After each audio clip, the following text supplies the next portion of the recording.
শুভ সকাল সবাইকে। আজকে আমাদের টেক্সটাইল টেস্টিং কোয়ালিটি কন্ট্রোল 2 তে আজকে লেকচার 4 দেখতে পাচ্ছ তোমরা ফেব্রিক টেস্টিং সম্পর্কে জানবো আজকে। লেকচার 4 তো আজকে না, এর আগে বোধহয় ইরেগুলারিটি ইভেন্টনেস পড়েছিলাম। যাই হোক, দেখো ফেব্রিক আমরা তো সবাই টেক্সটাইল পাইপলাইন পড়ি, যেহেতু আমরা উপরের সেমিস্টারে চলে এসেছি। So hopefully I believe that all of you know about the textile pipeline and the procedure to make how to make yarn and how to make fabric. So in this cases we are in this stage আমরা fabric testing করব। তো fabric testing এর ক্ষেত্রে yarn থেকে তো আমরা fabric তৈরি করব। We know that different types of fabrics are, it may be oven, non-oven, knitted, braided, example and extra. So on all cases fabric has some special features, সেগুলি আমরা check করব। তো এত কঠিন কিছু নয়, খুবই সহজভাবে পড়ার চেষ্টা করব। ফেব্রিক টেস্টিংটা, ফেব্রিক্সের যে প্রপার্টিজ গুলো আছে সেগুলো টেস্ট করা হয় কিভাবে, সেটাই আজকের এই লেকচারের উদ্দেশ্য। ফার্স্ট অফ অল চলো শুরু করা যাক। প্রথমে যে definition about the fabric. Fabric বলতে আসলে আমরা কি বোঝাচ্ছি এটা আমরা সবাই জানি, তারপরও একটু দেখবো যে the term fabric can be defined as a planar structure. কি প্রথম শর্ত হচ্ছে এটাকে একটা প্ল্যানার স্ট্রাকচার তৈরি করতে হবে, একটা সারফেস, এবং কি হচ্ছে interlace or interlooped of yarn fibre made by interlocking fibre. সেটা হতে পারে ইন্টারলেসড অথবা ইন্টারলুপড হতে পারে। ইন্টারলেস সাধারণত ওপেন ফেব্রিকের মাঝে হয়, আর ইন্টারলুপ সাধারণত নিট ফেব্রিকের মাঝে হয়, অর্থাৎ একটা ইয়ানের সাথে, অথবা ইন্টারলকিং নন ওভেন, অর্থাৎ একটা ফাইবার আর একটা ফাইবারের সাথে যেভাবে লক হয়ে যায়। এইভাবে ফাইবারগুলো একত্রিত হয়ে যখন কোনো প্ল্যানার সারফেস তৈরি করে তখন আমরা সেটাকে ফেব্রিক বলে থাকি। So it is manufactured assembly of fiber and yarns and the substantial surface area in relation to its thickness and sufficient mechanical strength to give the assembly inherent cohesion. So basically there are three methods of fabric made, আমরা সেগুলো জানি, এছাড়াও braided রয়েছে। So this is the basic phenomena for the fabric. তাহলে fabric হতে গেলে আমাদের একটা প্ল্যানার স্ট্রাকচার বা প্ল্যানার সারফেস লাগছে, যেই প্ল্যানার সারফেসটা সাধারণত ইন্টারলেসড অথবা ইন্টারলুপড অথবা ইন্টারলকিং এর মাধ্যমে তৈরি হচ্ছে। So this structure are much more different from each other. আমরা যদি ওভেনের কথা চিন্তা করি, যে শাড়ি, তাওয়ালে, গামছা, লুঙ্গি, লাইক নিটেড এর ক্ষেত্রে তো টি শার্ট আমরা পরি থেকে, নন ওভেনের ক্ষেত্রে বিশেষ করে ইন দিস ডিউরিং প্যান্ডামিক আমরা দেখেছি যে নানা প্রকার মাস্ক রয়েছে, তারপর বিভিন্ন প্রকার ব্যাগ রয়েছে। সো মাস্কের ব্যবহারটাই প্রচন্ড নন ওভেন, এবং এই যে প্যান্ডামিকের কারণেই কিন্তু আমরা পিপি বা এই নন ওভেনের সাথে অনেক বেশি পরিচিত হলাম। Okay, so maybe this the advantage of pandemic, যদিও এর ডিসঅ্যাডভান্টেজ গুলোই বেশি। So now the weaving process and knitting process and non-woven process. Weaving process আমরা জানি এক সেট ওয়ার্প এবং আরেক সেট ওয়ার্প ইয়ার্ন দিয়ে তৈরি করা হয়, এবং নিটিং প্রসেস জানি আমরা লুপের মাধ্যমে করা হয়। This both machines are different. আমরা জানি যে লুম যেটা তাতে সাধারণত আমরা করে থাকি। এন্ড নেক্সট যেটা হচ্ছে যে সেটা হলো ফারুক পরে ফোন দিয়ে, ক্লাসে আছি। সেটা হচ্ছে যে আমরা যেটা ইয়ে করছি নিটিং প্রসেস, অর্থাৎ লুপের মাধ্যমে, নিটিং মেশিনের মাধ্যমে করছি। সেকেন্ডলি যেটা হলো নন ওভেন, সেটা আমরা তৈরি করছি নানা প্রকার মাধ্যমে। তো নন ওভেন ম্যানুফ্যাকচারিং প্রসেস গুলো হয়তো তোমরা জানো, অথবা টেকনিক্যাল টেক্সটাইলে পড়বে, অথবা ফেব্রিক যাদের মেজর বা ফেব্রিকে হয়তো পড়েছো, যে এটার অনেকগুলো মেথড রয়েছে। সেখানে ওয়েব প্রথমে ফরমেশন করতে হয়, তারপর সেটাকে বন্ডিং করতে হয়, তো যার ফলে ফাইবার গুলো একটা আরেকটার সাথে ইন্টারকানেক্টেড অর ইন্টারবন্ড হয়ে যায়। Okay, now question is that fabric properties গুলো আমরা চেক করব ফেব্রিক টেস্টিং। ফেব্রিক টেস্টিং এর ক্ষেত্রে আমরা প্রথমে কি টেস্ট করব? ফেব্রিকের লেন্থ এবং উইথ। ফেব্রিকের লেন্থ এবং উইথ টেস্ট করার জন্য তাহলে আমাদের কি লাগবে? খুবই ভেরি ইজি বলবো আমরা, সেজন্য আমাদের একটা মেজারিং ট্যাপ লাগবে, যেটার মাধ্যমে আমরা ফেব্রিক উইথ চেক করব। সেটা হচ্ছে যে ফেব্রিক উইথ বিশেষ করে কত ইঞ্চি হয়, যেমন করো আমরা বলি 56 ইঞ্চি ডায়া, হ্যাঁ 62 ইঞ্চি ডায়া বলি না, তো বলা হচ্ছে ফেব্রিক উইথ দ্য ডিস্টেন্স। এটাকে যদি আমরা লিটারালি বলি, distance one selvage to the another, এক স্লেভেজ থেকে আরেকটা অপর দিকে যে স্লেভেজ রয়েছে সেই দূরত্বটাকে আমরা কিন্তু বলছি measure perpendicular to the length of the fabric, এবং লেন্থের সাথে পারপেন্ডিকুলার। এটা যদি ফেব্রিক হয়, এটা তো লেন্থ, এবং আমরা মেজার করি তখন এইখান থেকে এই পর্যন্ত। সো খুবই সহজ, যেটা হচ্ছে আমাদের উইথ। আমরা সাধারণত ফিতা দিয়ে মেপে থাকি বা মেজারিং টেবিল ইউজ করে থাকি। অথবা মেশিনে সেট আপ করি, যখন স্টেন্টার অথবা কম্প্যাক্টর অথবা ড্রায়ার এগুলোতে সেট করে থাকি সাধারণত। তো ফেব্রিক উইথ মেজারমেন্ট খুবই সহজ। সেই ফেব্রিক উইথ মেজারমেন্ট ইনস্ট্রুমেন্ট গুলো যদি আমরা একটু দেখি, যে মেজারিং ট্যাপ রয়েছে, মেজারিং স্কেল রয়েছে, সাধারণত এই ধরনের করা হয়, কিন্তু এটার জন্য কিছু প্রসিডিউর আছে অ্যাকচুয়ালি মেজার করার জন্য, যেটা হচ্ছে যে এটাকে সাধারণত রিল্যাক্সেশন করতে হয়। কারণ ফেব্রিক থেকে যখন তুমি মেশিন ইয়েটাকে মেশিন থেকে যখন ফেব্রিকটাকে নামাবা, সেই ফেব্রিকটা মেশিনের ভিতর নানা প্রকার প্রসেসের ভিতর দিয়ে যায়, যার ফলে যে ওয়ার্প অথবা ওয়েবড ইয়ার্ন গুলো সাধারণত, অথবা লুপ গুলো যেগুলো ও কোটস অথবা অয়েলস গুলো সাধারণত টানাটানি হতে পারে। সেজন্য আমরা এটাকে বলা হচ্ছে স্ট্যান্ডার্ড অ্যাটমসফিয়ার কত 65 ডিগ্রি রিলেটিভ হিউমিডিটি +-2 এবং 20 degree +-2, but in the case of our topical country সেটা হচ্ছে 27 +-2 ডিগ্রি সেন্টিগ্রেড। এই কন্ডিশনে আমরা কি করছি, এটাকে প্রায় 24 ঘন্টা রেখে দিচ্ছি। আমরা ফেব্রিকটাকে ফিনিশ করার পর কিন্তু স্টোরেজে রেখে দিই। ঠিক আছে, রেখে দেওয়ার কারণ কিন্তু এটা আমরা একটা কারণ। তো কন্ডিশনিং হয়ে গেলে মেজারমেন্ট, তারপর আমরা সেটার মাপবো, কারণ তুমি যদি মেশিন থেকে নামানোর সাথে সাথে উইথটা মাপো, পরে এটা কমে যেতে পারে, তো তখন আবার আমাদের যে উইথটা আমরা দিব বায়ারকে সেটা মিট করবে না। সেজন্য এটাকে ইয়ে করে কিন্তু কন্ডিশনিং করে করতে হবে। So one piece of the cloth at least with 10 with measurement, 10টা মেজারমেন্ট নিতে হবে, শুড এন্ড টেক এন্ড রাখলে equal distance along the fabric. And মনে করো যে একটা ফেব্রিকের 10টা জায়গা থেকে ইয়ে নিতে বলতেছে, মনে করো সেটা এটা যদি ফেব্রিক হয়ে থাকে, তো এটা 10টা জায়গা থেকে এটা সাধারণত উইথটা মাপতে বলতেছে, কারণ তারপর গড় করতে বলতেছে। তো আমরা এগুলো যত বেশি নিয়ে গড় করবো, আমাদের মানটা অ্যাকিউরেসিটা তত আসবে। আমরা তো জানি যে উইথ মাঝে মাঝে ভেরিয়েশন করে, কোথাও 62, কোথাও 60 হয়ে গেছে মেশিনের টানাটানির কারণে। সো যত বেশি রেগুলার আমরা নিয়ে গড় করবো, সেটা তত বেশি আমাদের ভালো। বলা হচ্ছে if full length is not use, sample less than 1 years should be used with measurement should be taken at least 3 point. যদি মনে করে একটা ফুল ইয়ের ক্ষেত্রে বলছি, রোলের ক্ষেত্রে আমরা 10টা জায়গা থেকে মেপে সেটার গড় করব, বাট যখন আমরা স্যাম্পলটা আমাদের 1 ইয়ার্স এর কম হবে 1 গজে, তখন আমরা 3টা জায়গা থেকে মোটামুটি নিয়ে সেটার গড় করে অ্যান্সারটা বলবো। তো এখানে কিছু অ্যাকিউরেসি মেজারমেন্ট রয়েছে যে বিএস হ্যান্ডবুকে, যেমন 0.1 ইঞ্চির ফর ফেব্রিকের ক্ষেত্রে 18 ইঞ্চি or more উইথ 18 ইঞ্চি ফেব্রিকের ক্ষেত্রে আমরা যে মাপবো, সেই মাপের ফলে যে আমাদের ইরোড হবে, সেই বা অ্যাকুরেসিটার টলারেন্সটা কিরকম, সেটা আমরা এখানে একটু দেখি। যে 18 ইঞ্চি ফেব্রিককে মাপার ক্ষেত্রে সেখানে যদি আমাদের 0.1 ইঞ্চি কম বেশি হয়, সেটা মেনে নেওয়া যাবে। তো 4 ইঞ্চি থেকে 18 ইঞ্চি ফেব্রিক, ওটা হচ্ছে 18 ইঞ্চির বেশি। 4 ইঞ্চি থেকে 18 ইঞ্চির মধ্যে যদি হয়, 0.05 ইঞ্চি কম বেশি হলে সেটা মেনে নেওয়া যাবে। আর যদি ফেব্রিকের উইথ আপ টু 4 ইঞ্চি হয়, সেখান থেকে যদি আমরা 0.02 কম বেশি হতে পারে, এর বেশি কিন্তু হবে না। সো বিএস হ্যান্ডবুক যেটা রয়েছে অ্যাকিউরেসি মেজারমেন্টের, সেখানে এই ডাটাটাই দেওয়া আছে যে এইটুক অ্যাকিউরেসি করতে হবে, অর্থাৎ এইটুক ছাড় দেওয়া যেতে পারে, এর বেশি কিন্তু দেওয়া যাবে না। অর্থাৎ ফেব্রিকের তোমার উইথ তুমি যদি বললা এখানে 62 আর এখানে হয়ে গেল 60, বা এখানে বললা 55, সেটা হয়ে গেল 56 বা 53, তাহলে কিন্তু হচ্ছে না। সো তোমার 0.1 ইঞ্চি অথবা 0.5 অথবা 0.2 এইটুক কম বেশি হতে পারে, এর বেশি কিন্তু হবে না। So this is the procedure for measurement of fabric width. We know it's very well. After conditioning this fabric, we can use such steel tape or measuring tape, okay, and including the accuracy. So in case of the more than 10 meter widths, we can use 4 কত 10টা জায়গায় আমরা নিব, নিয়ে সেটা করব। আর যেটা 1 years এর বেশি, সেটাতে আমরা 3টে জায়গায় নিব। সো এটা হচ্ছে এটা সামারি।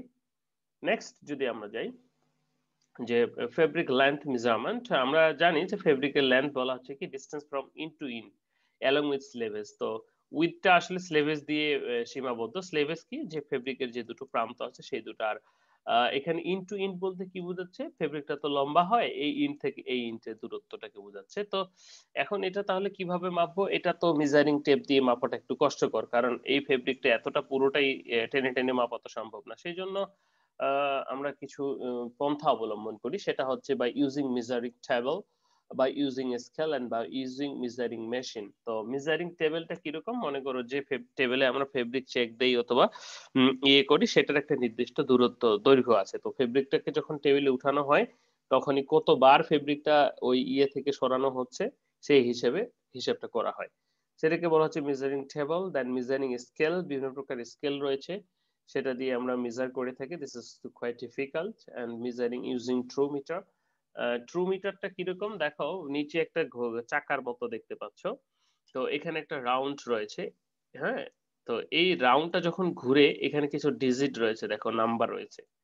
এই নাম্বার গুলো তখন একবার রাউন্ড দিলে চেক হয়। তো এই একবার রাউন্ডে কিভাবে হচ্ছে যে এটার একটা নির্দিষ্ট ডায়ামিটার রয়েছে। তো সেই ডায়ামিটারে মনে করো এর ডায়ামিটারটা 1/2 মিটার বা 1 মিটার বা যাই হোক নির্দিষ্ট এরিয়া। তো এটা ঘুরলে, এটা যখন একবার ঘুরবে তোমার ফেব্রিকটা মনে করো 1 মিটার গেল। এটা ডায়ামিটার যদি 1 মিটার হয়, এবং সেটা কিন্তু তোমার এই যে মাঝখানে দেখো এখানে কিন্তু কাউন্ট হচ্ছে, যেটাকে আমরা ট্রু মিটার বলছি। মানে কি, এটার যখন ফেব্রিকটা টেস্ট করা হবে এরকম ফেব্রিক টেবিলের উপর দিয়ে দেওয়া হবে। তো ফেব্রিকটা যখন টানা হবে তখন কি এই ট্রু মিটারটাও ঘুরতে থাকবে। তাহলে কতটুকু ফেব্রিক গেল সেই হিসাবটা ট্রু মিটারটা দিচ্ছে। ওকে, চাকার মতো এটা দিচ্ছে। এটার মাধ্যমে হতে পারে, অথবা ডিজিটাল মেশিন যেটা হতে পারে, যে ফেব্রিকটা যাচ্ছে সেন্সিং এর মাধ্যমে আমরা কি করছি, এটাকে হিসাব করছি। তো সেটার মাধ্যমেও হতে পারে, by measuring table, measuring scale এবং ট্রু মিটার। তো এখানেও একইভাবে কন্ডিশনিং আমাদেরকে করতে হবে 65 প্লাস মাইনাস 2 এবং 72 প্লাস মাইনাস 2 রিল্যাক্স করে কিন্তু তারপর আমাদের ফেব্রিক লেন্থটা মেজার করতে হবে। So this is very simple for our fabric length measurement এর ক্ষেত্রে। Okay, now ট্রু মিটারের যদি আমরা বলি, কি ট্রু মিটারটা, ট্রু মিটার আসলে একটা মেজারিং রোলার, প্রেসার রোলার ফেব্রিকের উপর একটু বসে থাকে, and fabric pass between the measuring pressure roller and the length indicated in the counter। তাহলে ফেব্রিকটা যখন টানা হবে সেটা কি মেজারিং ইয়েটা ঘুরবে এবং সেটার ইয়েটা হবে। ওকে, ফেব্রিক এবার আসে ফেব্রিক থিকনেসে। ফেব্রিক থিকনেস বলতে আমরা কি বুঝি, যে ফেব্রিকটা কতখানি মোটা বা চিকন। এটার উদাহরণ যদি আমি দেই, তাহলে আমাদের সিঙ্গেল জার্সি ফেব্রিক আর একই সাথে যদি আমরা বলি ফ্লিস ফেব্রিক, তাহলে থিকনেসের উদাহরণটা আসলে ভালো করে বুঝতে পারছি যে আমাদের যে ফ্লিস ফেব্রিকটা সেটা কিন্তু অনেক বেশি মোটা। তো ফেব্রিক থিকনেস আমরা সাধারণত কিভাবে মেজার করি? ফেব্রিক থিকনেস মেজার করার জন্য আমাদের ফেব্রিক থিকনেস টেস্টার রয়েছে। ফেব্রিক থিকনেস গজ ব্যবহার করা হতো আগে। যে গজটা কি আসলে, গেজ বা গজ, গেজ যেটা হচ্ছে যে সেটা সাধারণত এরকম একটা মেটাল শীট, এরকম একটা নির্দিষ্ট ইয়ে থাকতো, তো গ্যাপ থাকতো, এটা একটা নির্দিষ্ট মান থাকতো। তো এখানে ফেব্রিকটাকে ঢোকানো হতো, যে ইয়েটার সাথে মিলে যায় সেটার থিকনেস কিন্তু ততই থাকে। এটা আগে ইউজ করা হতো ফেব্রিক থিকনেস গজ। বাট এখন যেটা ইউজ করা হয় সেটা হচ্ছে যে ফেব্রিক থিকনেস টেস্টার। এখানে পাশে দুটা ফেব্রিক থিকনেস টেস্টারের ইয়ে তোমরা দেখতে পাচ্ছ, একটা হচ্ছে ডিজিটাল, একটা হচ্ছে অ্যানালগ। তো সেখানে আমি যদি বলি যে এখানে কিছুই নাই, জাস্ট একটা থ্রোট প্লেট রয়েছে। বিশেষ বিষয়টা এরকম, এটা একটা প্লেট, এটার উপর ফেব্রিকটাকে বসাচ্ছি, উপরে আর একটা প্লেট আছে। তাহলে এই দুই প্লেটের মাঝখানে ফেব্রিকটা থাকছে এবং যে জায়গাটা ইয়ে করছে সেটা সে স্কেলে রিডিং দিচ্ছে। ওকে, আর কিছুই না। আর যদি সেটা ডিজিটাল হয় তাহলে ডিজিটালি রিডিং দিচ্ছে যে এই দুই প্লেটের ডিস্টেন্সটা কতখানি, সেই দুই প্লেটের ডিস্টেন্স বুঝে। তাহলে ফেব্রিকটা যত মোটা হবে তাহলে দুই প্লেটের ডিস্টেন্স তত বেশি হবে। ওকে, সো ফেব্রিক থিকনেস কিভাবে আমরা মেজার করি, বলা হচ্ছে যে fabric thickness is defined as a perpendicular distance through the fabric with the determines and dimension between the upper and lower side of the fabric. তো এটা সাধারণত হচ্ছে মেশিনের উপরের চোয়াল এবং নিচের চোয়াল, অর্থাৎ উপরের বেসমেন্ট প্লেট এবং নিচের বেসমেন্ট প্লেটের যে পার্থক্য সেটা থেকে ডিফাইন করা হয়। ইন ল্যাবরেটরি ইউজিং থিকনেস গজ এন্ড এখন যে আমরা থিকনেস টেস্টার ইউজ করে থাকি, তোমরা অনেকেই এটা ইউজ করতে পারো বা ইউজ করে থাকো। সাধারণত ফ্যাক্টরিতে থিকনেস গজটা ইউজ করা হয় না, তবে মাঝে মধ্যে করা হয়। ডিটারমিনেশন অফ ফেব্রিক থিকনেস, তো সেটার জন্য আমরা কি করব, বলা হচ্ছে to determination of thickness of a sample in laboratory is usually carried out with the help of precision thickness gauge, যেটা আমরা বললাম। In equipment, the fabric whose thickness is to be determined and kept in the anvil on the circular pressure foot and pressure on the pressed on the from the top and started fixed in the load. The dial indicate the gaps of the thickness in mm. অর্থাৎ একইভাবে সেটা বলে দিচ্ছে, তাহলে কি নিচের উপরে দিয়ে মাঝখানে ফেব্রিকটা দিলে সেটাকে ডায়াল গজ থেকে আমরা পেয়ে যাচ্ছি। উদ্দেশ্য কি, যে ফেব্রিক থিকনেস মাপা, ডিফারেন্ট ফেব্রিক থিকনেস সম্পর্কে জানা ইত্যাদি। তো এখন চলো তাহলে ফেব্রিক থিকনেস মাপতে হবে আমাদেরকে থিকনেস গজ দ্বারা বা থিকনেস মিটার দ্বারা। তো এই থিকনেস মিটার মেজারমেন্টের জন্য অনেক প্রকার প্রথমে যদি আসে সেটা হচ্ছে যে Reynolds and Barrons thickness tester, Hills thickness gauge এবং শ্রিলি থিকনেস গজ, মেগা মাগ আনাত যেটা বলবো আমরা থিকনেস টেস্টার, এই ধরনের থিকনেস টেস্টার রয়েছে। তবে সবচেয়ে যেটা বেশি হয় সেটা হচ্ছে Reynolds and Barrons thickness tester, আমরা যদি বলি সেটা। তো দেখো এখানে যে থিকনেস টেস্টারটা রয়েছে সেটার বেসিক কিছু পার্টস আমরা দেখে নিই একটু। প্রথমেই যদি আমরা বলি এক নাম্বারে কোনটা আসতেছে? এক নাম্বারে যদি আমরা চলে আসতেছে এই যে বেসমেন্টটা নিচে, নিচে যা তার যে নিচের বেসমেন্টটা, 2 number circular pressure foot dia 10 metre, এটা হচ্ছে এনভিল, নিচে যে যে লোয়ার পার্টের উপরে ফেব্রিকটাকে রাখা হবে। তারপরে হচ্ছে সার্কুলার প্রেসার ফুট, উপরে 2 নাম্বারটা সার্কুলার প্রেসার ফুট যেখানে ডায়া 10 মিমি আমরা রাখতেছি। ওকে, এটা ডায়া হচ্ছে 10 মিমি উপরেরটা, তাহলে ফেব্রিকের উপরে থাকছে জিরো সেটিং ডায়াল, যেটা 3 নাম্বার হচ্ছে জিরো সেটিং ডায়াল। এখানে প্রথমে আমাদের কি করতে হয়, জিরো করে নিতে হয়, কারণ জিরো করার পরেই তো আমরা থিকনেসটা পাবো। জিরো করে নেওয়ার পর যখন ফেব্রিকটা ঢোকানো হয় তখন এখানে যে ডায়ালটা সেটা রেটিং দিবে কাটাটা। তারপরে হচ্ছে যে ডেট ওয়েট, 5 নাম্বারে ডেট ওয়েট। 5 নাম্বার কোথায় আমরা যদি একটু খুঁজি, এই যে 5 নাম্বার উপরের ডেট ওয়েট, এখানে একটা নির্দিষ্ট ওজন না হলে তো প্রেসার হবে না, তাই না? তারপরে হচ্ছে যে এস পার স্ট্যান্ডার্ড যেটা এটিসিসি বা আইএসও যেটাই হোক না কেন। দেন 6 হচ্ছে লিফটিং লিভার, অবশ্যই এটা ধরলে ক্লাস, এটা ক্লাসের মতো ধরলে উপরের দিকে ওঠে। এন্ড জি গ্রাব স্ক্রু ফর ক্যালিব্রেশন 7 যেটা 7 নাম্বার, এই যে রয়েছে এখানে গ্রাব স্ক্রু, প্রত্যেকটা ইনস্ট্রুমেন্টকেই কিন্তু ক্যালিব্রেশন করতে হয়, সেটা পিএস মিটারই হোক না কেন ফুল মান দেওয়ার জন্য। কিরকম ক্যালিব্রেশনটা, এর নিচে একটা নোন থিকনেস আমরা দিব 1 মিটার 1 মিমি 2 মিমি, এই দুই প্লেটের মাঝখানে দিয়ে দেখবো যে এখানে যে ডায়ালটা রয়েছে সেটা কি আসলেই 1 মিমি দিচ্ছে কি দিচ্ছে না।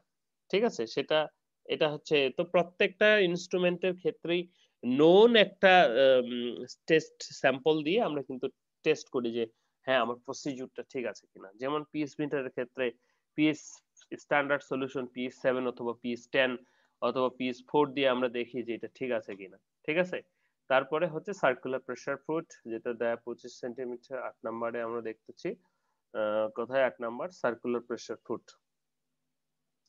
যেটা রয়েছে সার্কুলার প্রেসার ফুট, এটা প্রেসার ফুট হিসেবে কাজ করে, এটা চেঞ্জ করে দেওয়া যেতে পারে। তো মোটামুটি এই এখানে ধরলে আমরা এইখানে ফেব্রিকটা দিব, এখানে ফেব্রিকটা দিব, দিলে আমরা এখান থেকে ডিসটেন্সটা বের করতে পারবো। ওকে, নাও স্পেসিফিকেশন অফ থিকনেস টেস্টটা বলা হচ্ছে রেঞ্জ অফ মেজারমেন্ট 1 থেকে 10 মিমি। মনে করে এখান থেকে তো আর এত মিমি মাপা যাবে না, 10 মিমির বেশি ফেব্রিক তো সাধারণত হয় না, বানাইলে হয়। লিস্ট কাউন্ট ডায়াল গেজ 0.01 মিমি সর্বনিম্ন। And diameter of the anvil 60 মিমি, এনভিলের যে ডায়ামিটারটা, ডায়ামিটার প্রেসার ফুট 10 মিমি 25 মিমি, ওই যে ইন্টারচেঞ্জ করা যাবে প্রেসার ফুটটা যেটা আমরা দেখলাম।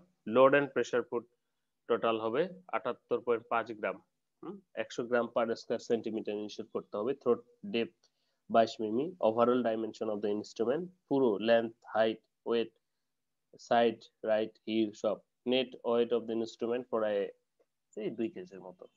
এটা এতটা ইস্যু না। ওকে, ওয়ার্কিং প্রসিডিউর কি, খুবই সহজ। বলা হচ্ছে the fabric sample that is to be measure keeped in the anvil, এনভিলে রাখতে হবে নিচে লোয়ার পার্টে। দেন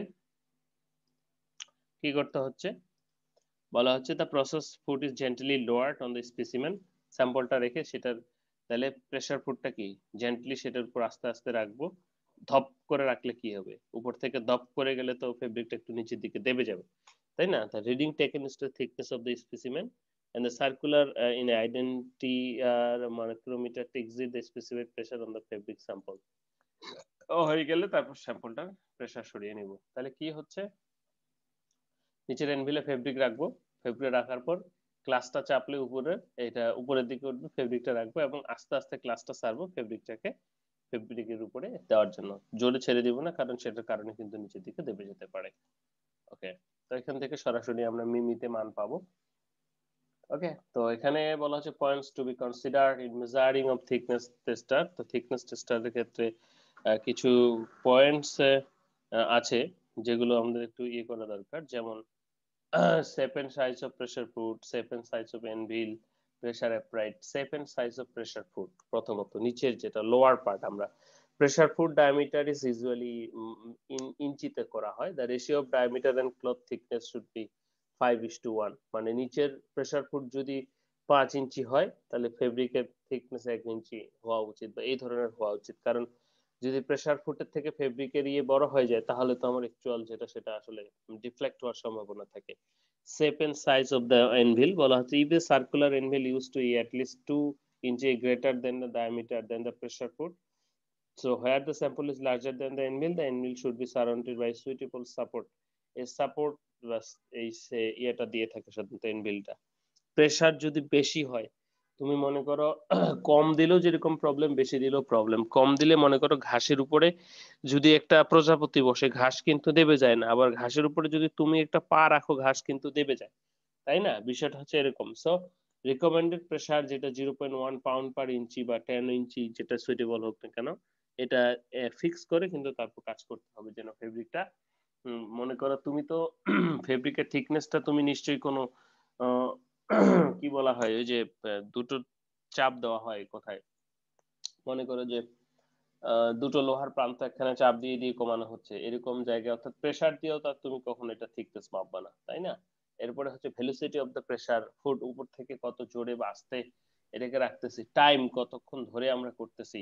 তো যত বেশি সময় ধরে থাকবে আমাদের সেটা ফেব্রিকটা দেবে যাবে একটু, বিশেষ করে পাইল ফেব্রিকের ক্ষেত্রে, হ্যাঁ, কার্পেট বা লাইক ফেব্রিকের ক্ষেত্রে। অ্যান্ড সর্বশেষ বলা হচ্ছে থিকনেস, ক্লোক টাইপ ডায়াল যেটা উপরে রয়েছে সেখান থেকে আমরা পাবো। তো এটার ইউজফুলনেস, নানা প্রকার ইউজফুলনেস রয়েছে, বিশেষ করে সাপ্লাই ফেব্রিকের স্পেসিফিকেশন দেওয়া যাবে, কনসেপ্ট ক্রিজিং এন্ড রিঙ্কেল ডিস্ট্রেস সম্পর্কে ধারণা দেওয়া যাবে, অ্যাবাউট দ্য ফেব্রিক হ্যান্ডেল কিরকম হবে, thermal properties and fabric geometry.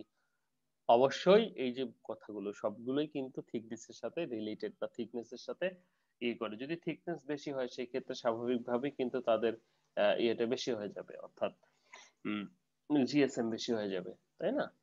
Okay, so এটা গেল আমাদের কি, যে ইউজফুলনেস অফ মেজারিং থিকনেস। এবার একটু আমরা চলে আসব ফেব্রিকের আরো কিছু প্রপার্টি, সেটা হচ্ছে লেন্থ গেল, উইথ গেল, থিকনেস গেল, এবার একটু আসবো ডাইমেনশনাল স্টেবিলিটিতে। যেই কথাটা আমি তোমাদেরকে সকালবেলা ক্লাসে থিওরিতে ল্যাবে দেখিয়েছিলাম বা পড়িয়েছিলাম, সেটাই কিন্তু এখানে একটু বিস্তারিত জানবো। বলা হচ্ছে যে ডাইমেনশনাল স্টেবিলিটি টেস্ট বা ডাইমেনশনাল স্টেবিলিটিটা কিভাবে টেস্ট করা হয়। যেহেতু এটাও একটা ফেব্রিকের টেস্ট, বলা হচ্ছে যে vital characteristics of A fabric, it is required to confirm about the dimensional stability of the dyed fabric। আচ্ছা, ওকে, তোমাদের সাথে শেষে আমি কিছু প্রস্তাব রাখবো, একটু স্মরণ করিয়ে দিও শাহরিয়ার। ওকে, ডাইমেনশনাল স্টেবিলিটি। তো ডাইমেনশনাল স্টেবিলিটির কথা আমরা পড়ে বললাম, তাহলে কি যে কি পরিমাণ চেঞ্জ হবে সেটাই কিন্তু এখানে কিছু ছবি দেখা যাচ্ছে, সেটা হচ্ছে বিফোর এন্ড আফটার। যদিও একই শেডের না, তারপরও ভিন্ন শেড দিয়ে হলেও বোঝানোর চেষ্টা করেছি যে আগে কিরকম কতটুকু ছিল, পরে এরকম কালার চেঞ্জ আসলে হয় না, যে একটা প্রথমে স্কাই ব্লু ছিল পরে সেটা অলিভ হয়ে গেছে, এরকম হয় না, বাট সেটা ডাইমেনশনটা চেঞ্জ হয় আর কি। ছোট বড়টা ইগনোরিং দ্য কালার, তোমরা ছোট বড়টা চিন্তা করবো এখানে। সো চলো এটা দেখা যাক কিভাবে আমাদের ইয়েটা করা হয়ে থাকে, ডাইমেনশনাল স্টেবিলিটিটা মেজার করা হয়ে থাকে, সেটা আমরা একটু দেখবো। তো প্রথমে টেস্ট মেথড, অনেকগুলো টেস্ট মেথড রয়েছে, যেমন আমরা বলতে পারি ISO 3759, ISO 6330, ISO 5077, AATCC 150 135, all tests are related with this dimensional stability। ওকে, এটা সাধারণত ওভেন নিট ফেব্রিকের এবং গার্মেন্টস এর ক্ষেত্রে ব্যবহৃত হয়। তোমাদের বলছিলাম যে একটা ওয়াশ ক্যাটর বা drawing sample washing machine, like sample washing machine প্রত্যেকটা টেক্সটাইলের ল্যাবরেটরিতেই থাকে, সাধারণত ফিজিক্যাল ল্যাবে, এবং আমাদের বাসা বাড়িতেও কিন্তু এই ধরনের ওয়াশিং মেশিন রয়েছে। সেপারেটরস কি কি? ওই তখনকার গুলোই, স্যাম্পল মার্কার লাগবে, তারপর হচ্ছে যে মার্কার পেন্স, ডালো মার্কার, স্টেবিলিটি টেম্পার। এখানে অনেকগুলো মেশিনের কথা বলা হয়েছে, যে ওয়াশ ক্যাটর ফোম 71S, এগুলো যে কোনো একটা হলেই হবে, অর্থাৎ যে কোনো একটা ওয়াশিং মেশিন হলেই হবে। এরপরে আমরা কোথায় চলে যাচ্ছি আমাদের ইয়াতে required okay calibrated steel rules and appropriate lens graduate from অর্থাৎ মাপার জন্য সেন্টিমিটার স্কেল বা স্কেল টেপ যেটাই হোক না কেন calibrate tape to measure ballast fabric polyester যেটা 200x200 মিমি ডোমেস্টিক টামল র্যাড যেটাতে শুকাবো and mesh drying rack and drying line অর্থাৎ যেটা জাল দিয়ে যেটার উপর ফেব্রিক গুলো সরিয়ে দিলে শুকাবো and non phosphate detergent sodium perborate and TDA যত থাকে ওকে তো এখানে তোমরা দেখতে পাচ্ছ স্যাম্পল মেকিং করব আমরা এখন এই যে পাশের গুলো সাদা গুলো কিন্তু বালাস্ট ফেব্রিক 200x200 ওই যে আমরা প্রথমে বললাম সকালে যদি ওজনটা রিকোয়ার্ড ওজনটা না ফিল আপ হয় তাহলে তো এই বালাস্ট ফেব্রিক গুলো দিয়ে সেই রিকোয়ার্ড ওজনটা ফিল আপ করা হয়ে থাকে এখানে দেখো প্রথম ছবি এখানে থার্ড ছবিতে তোমরা দেখতে পাচ্ছ একটা স্টেবিলিটি টেমপ্লেট এখানে প্রত্যেক দিকে 50x50 এবং এই যে ইচ অফ এর দূরত্ব 35 ওকে তো এইখানে একটা হচ্ছে অ্যাকচুয়াল টেমপ্লেট এখানে তোমরা দেখতে পাচ্ছ এই ছবিটাতে যে একটা প্লাস্টিকের ইয়ে ফ্রেম জাস্ট সেখানে এভাবেই খোদাই করা আছে তো আমরা কি করি সাধারণত এই খোদাইয়ের উপর আমাদের যে ডলো বা মার্কার পেনটা আছে সেটা ঘুরিয়ে ফেব্রিকের থেকে কেটে নেই কেটে নেওয়ার পর পাশের চিত্রের মতো করে সেটাকে সেলাই দিয়ে দিই এটা লাইক জাস্ট ব্যাগ লাইকের মতো হয়ে থাকে ব্যাগ আর কি এই ধরনের যেহেতু 3 পাশ সেলাই দিলে এক পাশ ইয়ের সাথেই আটকানো থাকবে স্যাম্পল মেকিং হচ্ছে এটা ফর ইয়ের ক্ষেত্রে যখন আমরা ইয়ে করব অর্থাৎ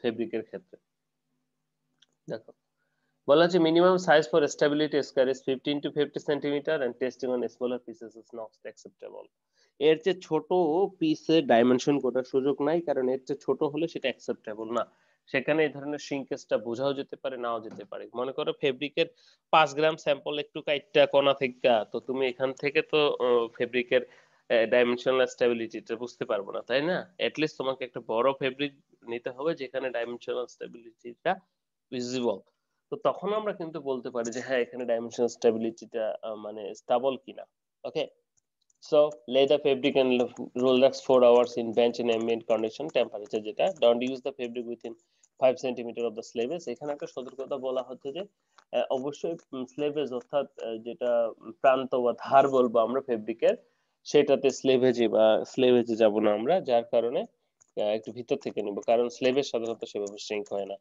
place the template on the fabric on the side of the template parallel to the length and warp direction এ বসাতে হবে and make the three width and length marks in 35 centimeter apart and বিরতে and draw around the edges of the template and round of the corners okay Mala marker দিয়ে আটকাই দিলাম then draw an arrow outside the measurement area and denote the length one warp and wipe direction দেখো warp এবং wipe ডিরেকশনটা indicate করতে হয় কারণ ফেব্রিকটা কাটার পরে অনেকটা ওয়ার্প এবং ওয়াইপ কোন পাশে বোঝা যায় না বোঝা অবশ্যই যায় কিন্তু তারপরে দ্রুত গতির জন্য আমরা যদি মার্কার দিয়ে ইন্ডিকেট করে রাখি যে এদিকে ওয়ার্প এবং এদিকে ওয়াইপ তাহলে কিন্তু সেটা আমাদের জন্য ভালো সহজেই খুঁজে পাবো যদি কোনো প্রয়োজন রাইজ করে তাহলে ওকে তো ওভেন ফেব্রিকের ক্ষেত্রে আমরা জানি ওয়ান লেয়ার নিট ওয়ার্ক নিটের ক্ষেত্রে ওয়ান পেয়ার ওয়েব নিটের ক্ষেত্রে two pairs and crinkle fabric রয়েছে আমাদের দেশে বাংলাদেশে সবচেয়ে বেশি যেটা হয়ে থাকে সেটা হচ্ছে ওয়েব নিটেড ফেব্রিক ওকে এরপর ট্রিমস এন্ড অ্যাক্সেসরিজ এর কথা বললাম তখন এবার আসি ওয়াশ প্রোগ্রামে মোটামুটি আমরা কতক্ষণ দিব যে 1 ঘন্টা বা 40 মিনিট 60 ডিগ্রিতে লাইক এরপরে আসি আমরা ওয়াশে যদি আর কিছু আছে কিনা তো ওয়াশিং মেশিনে ওয়াশ করতে হবে অবশ্যই এখানে জেন্টেল ওয়াশ দিতে হবে অর্থাৎ রোটেশনটা জেন্টেলি হতে হবে যে ঘুরছে ঘুরছে এরকম করছে না হ্যাঁ জেন্টেল ওয়াশ দিতে হবে ওয়াশ প্রোগ্রাম ওকে নাও দেন ড্রাইং মেথডস গুলো রয়েছে আমাদের যে লাইন ড্রাই যেটা প্রথম ছবিতে তোমরা দেখতে পাচ্ছ যেটা আমরা সচরাচর করে থাকি দ্বিতীয়তে ডিপ ড্রাই সেকেন্ড ছবিটা তোমরা দেখতে পাচ্ছ যে কোনো প্রকার না করেই আমরা শুকাচ্ছি ফ্ল্যাট ড্রাই থার্ড নাম্বার ছবিটাতে তোমরা দেখতে পাচ্ছ যেটাকে আমরা শুইয়ে দিয়েছি একটা ইয়ের উপরে and tumble dry ISO reversing তো টাম্বল ড্রাই এ আসলে ইয়েটা রিকভার করে অর্থাৎ লুজ যে ইয়ান এবং ওয়ার্প এবং দূরে সরে গেছে তারা সাধারণত টাম্বল ড্রাই সাধারণত স্টিম এবং গরমের কারণে আস্তে আস্তে ঘুরে তো স্টিম এবং গরমের কারণে বলা হচ্ছে যে স্টিম এবং গরমের কারণে এটা কি হচ্ছে যে এটা পুরোনায় তার রিশেপিং হচ্ছে, অর্থাৎ তার যতটুকু জায়গা দরকার সেইটুকু জায়গায় সে আগের অবস্থায় ফিরে আসছে। সো এইভাবে তো টাম্বল ড্রাই সবাই ম্যাক্সিমাম করে থাকে। এছাড়া ফ্ল্যাট ড্রায়ার বা ডিপ ড্রাইং গুলো ভালো, কারণ এতে ফেব্রিকের কোনো ডাইমেনশনাল চেঞ্জ যদি মানে হওয়ার সম্ভাবনা নাই ইয়ের কারণে। অর্থাৎ মনে করে তুমি একটা শার্ট টি শার্টকে ধুয়ে পানির ভারীর কারণে সেটা নিচের দিকে ঝুলে পড়েছে, এই ধরনের এটা সাধারণত হয় না বা প্রভাবিত করে না। ওকে, এরপরে আসি রিমেজারমেন্ট প্রসিডিউর। খুবই সহজ রিমেজারমেন্ট প্রসিডিউর। বলা হচ্ছে রিমেজারমেন্ট আফটার 4 আওয়ার রিল্যাক্সেশন তো আমরা করবোই, and do not move the specimen. এই 4 আওয়ার রিল্যাক্সেশন কিন্তু অবশ্যই স্যাম্পলটা আমার শুকাতে হবে, তারপর সেই স্যাম্পলটাকে রিল্যাক্স করতে হবে, কারণ আগের যে রিল্যাক্স কন্ডিশন এবং পরের যে রিল্যাক্স কন্ডিশন, সেই দুই রিল্যাক্স কন্ডিশনে কিন্তু হিসাবটা নিতে হবে। মনে করো তুমি টাম্বল করে সাথে সাথেই করলা, সেই ক্ষেত্রে কিন্তু তোমার মান হেরফের হবে। বলা হচ্ছে transfer the specimen in work surface of the same location and do not move the specimen about while remeasuring. তো মুভ করা যাবে না।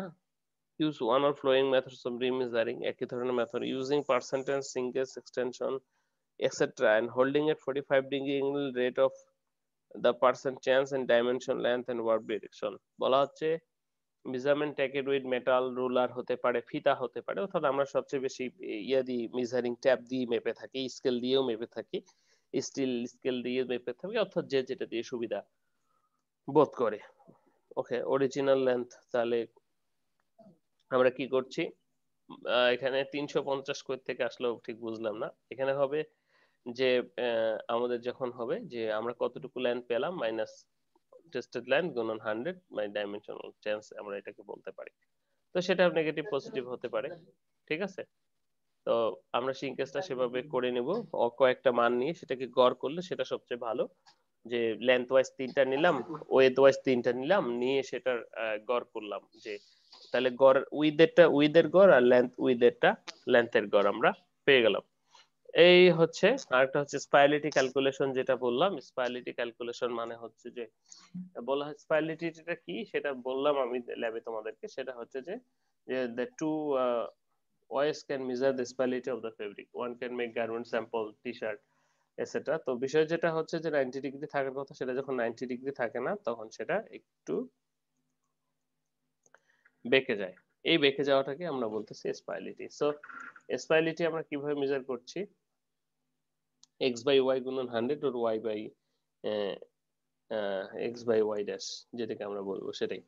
বলা হচ্ছে যে হয় কি x is the displacement of the side seam of the bottom। মনে করো এটা ফেব্রিক, সাইড সিম একটু সরে গেছে, x এইটুক মান হচ্ছে x। x is the displacement of the side seam at the bottom after wash and y is the side seam length t-shirt body। R y হচ্ছে কোনটা, এই যে এটা, এই আচ্ছা ভালো করে আঁকাই, এইটুক মনে করো চেঞ্জ হয়েছে, তাহলে এই থেকে এই, এটা হচ্ছে x, এটা হচ্ছে আমার কি, এটা হচ্ছে আমার ডিসপ্লেসমেন্ট, মানে এটা হচ্ছে এক্স বলতে পারি আমরা। বলা হচ্ছে ডিসপ্লেসমেন্ট অ্যান্ড ওয়াই হচ্ছে কোনটা, এই যে লেন্থটা এখান থেকে এই পর্যন্ত, ডিসপ্লেসমেন্ট হলে লেন্থ বেড়ে যাবে না, সেই লেন্থটা কতখানি বললো সেটা। এটা থেকে আমরা স্পাইরালিটি মেজার করি। তোমরা দেখবা যারা ল্যাবে কাজ করে তারা ওই ফোল্ডিংটাকে সুন্দর করে বসিয়ে ওই প্রান্তটা ক্যালকুলেট করে সুন্দর করে, এই স্কোয়ারের প্রান্তটা যেখানে সেলাই করছে সেটা কতটুকু ইয়ে হয়েছে সেটা টেস্ট করে, সেটাকে আমরা বলতেছি স্পাইরালিটি।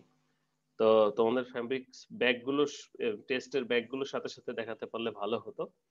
তো এখানে একইভাবে সেটাই বলতেছে, এই যে দেখো এখানে মেজার করতেছে, দেখো সেলাই থেকে যেটা সরে কতটুকু সরে গেছে, ঠিক আছে, এটা আমরা এখানে মাপতেছি।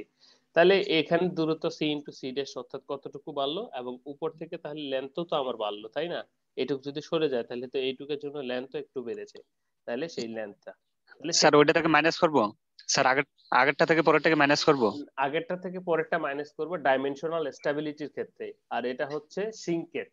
সিঙ্কেজ মানে হচ্ছে যে কতটুকু স্যার এটা তো সেম কেসের হ্যাঁ এখানে মাইনাস সরে হবে। গেছে। হ্যাঁ এটা হচ্ছে কতটুকু হয়েছে বাই উপরের লেন্থ, এইটা এই লেন্থটুকু বাই হচ্ছে আমার উপরের লেন্থ যেটা চেঞ্জ হলো এ থেকে উপরে মানে এসি, যেটা যে পরের লেন্থ হলো সেটা, ঠিক আছে। এই দুটা ভাগ করলে জি তুমি স্যার বুঝছি। 100 দিয়ে গুণ দিলে স্পাইরালিটিটা পেয়ে যাবা।